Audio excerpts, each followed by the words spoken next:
शिवसेना उद्धव बाळासाहेब ठाकरे पक्षाचे इंगळी शहर प्रमुख केशव पाटील यांच्या नेतृत्वाखालील शिष्टमंडळानं नुकतीच काँग्रेसचे विधान परिषदेतील गटनेते आमदार सतेज पाटील यांची भेट घेतली।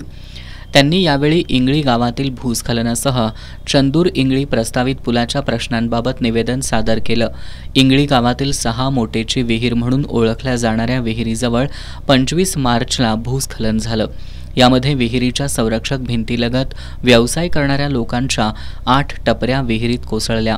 त्यानंतर काही दिवसांनी विहिरीजवळच्या रस्त्याचा भाग सुद्धा मोठ्या प्रमाणात खचला। या भूस्खलनानंतर लोकप्रतिनिधींसह शासकीय अधिकाऱ्यांनी पाहणी केली, परंतु अद्याप पर्यायी रस्त्यासह अन्य उपाययोजनांबद्दल कार्यवाही झालेली नाही। पालकमंत्री प्रकाश आंबेडकर यांनी सुद्धा पर्यायी रस्त्याबाबत आश्वासन देत प्रशासनाला सूचना दिल्या होत्या, परंतु पर्यायी रस्ता करण्याबाबत काहीच हालचाल दिसत नाही, असं केशव पाटील यांनी आमदार सतेज पाटील यांच्या निदर्शनाला आणून दिलंय।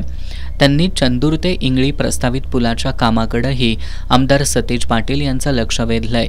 या पुलासाठी 14 जून 2019ला जमीन अधिग्रहणाचा निर्णय झाला असून त्यासाठी 2.5 कोटी रुपयांची तरतूद सुद्धा करण्यात आली आहे, परंतु त्यानंतर पुढे काहीच कार्यवाही झालेली नाही।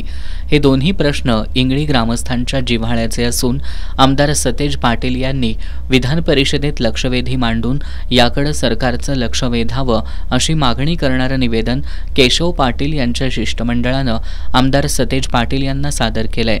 यावेळी विजय शिंदे, शानूर नायकवडे, आनंदा पाटील, सुरेश लोहार, मधुकर भातमारे, माजी उपसरपंच मनोज कांबळे, अप्पा मोरे, प्रकाश गाताडे, डॉक्टर भीमराव पाटील, अजित पाटील आदी उपस्थित होते।